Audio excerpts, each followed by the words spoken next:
Today we begin trigonometry. This first lesson will be radians and the unit circle.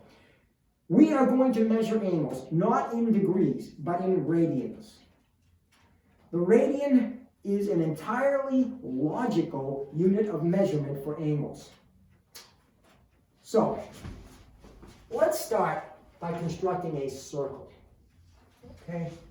And the way I want to construct this circle, in keeping with the way we're going to measure our angles, imagine, if you would, a number line with the positive numbers up, negative numbers down. And suppose we were to take that infinite number line and bend it and wrap it so that as we move counterclockwise, we've got these positive numbers. As we move clockwise, we've got these negative numbers. And that gives you an idea of how we're going to measure angles, because we're going to start from 0 on the circle. When we move counterclockwise around the circle, we will consider our angles to be positive in measurement. When we move counterclockwise, we will be moving through positive angle measurement. When we move clockwise, we will be moving through negative angles. Our angles are not going to be these static things in space. We'll consider them as movements around the circle. Okay, so here's our circle, and let's divide it into quadrants.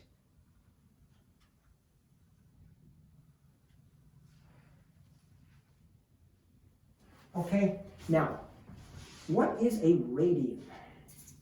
Well, a radian is defined as, oh, you know what, I drew that a little bit too high, didn't I?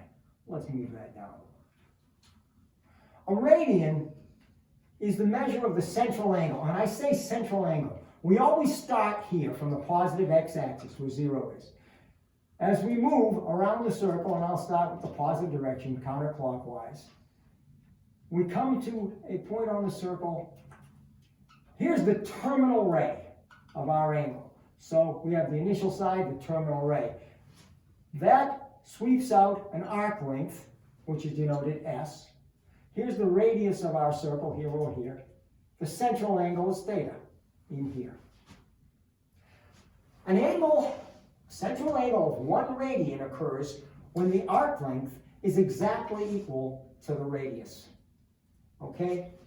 Because we have this, theta equals the arc length divided by the radius. Or equivalently, S equals R theta. Remember that equation. Okay? So, if the arc length equals the radius, we have 1 radian. Now, I'm sure that you have studied circles previously, and you know that the circumference of a circle is 2 pi times the radius.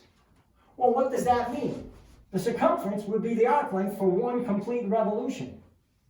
So 1 complete revolution, being 2 pi times the radius, would be an angle measure.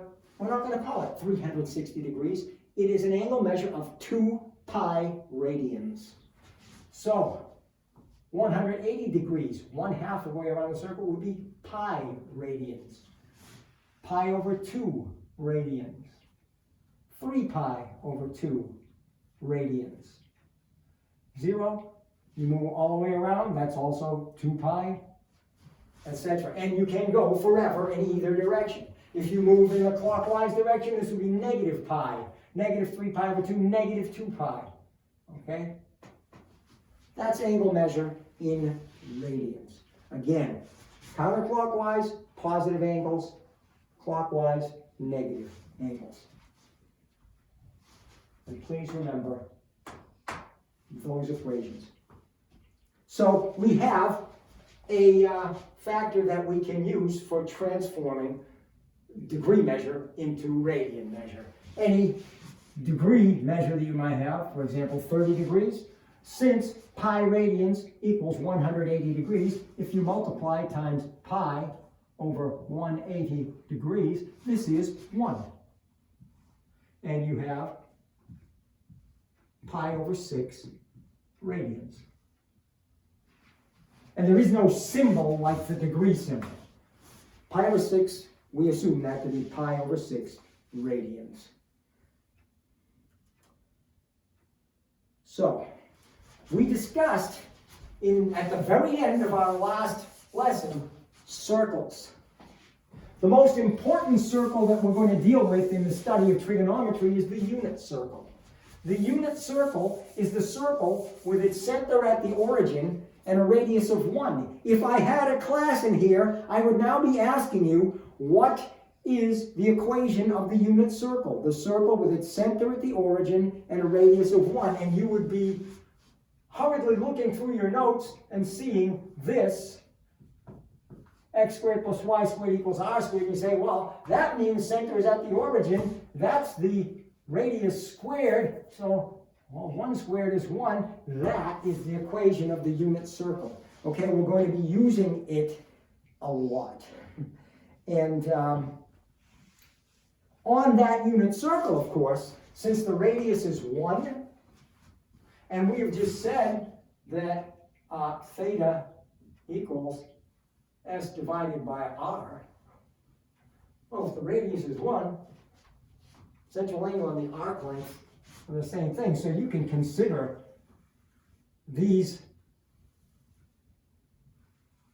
numbers, 0, pi over 2, pi, 3 pi over 2, 2 pi, etc.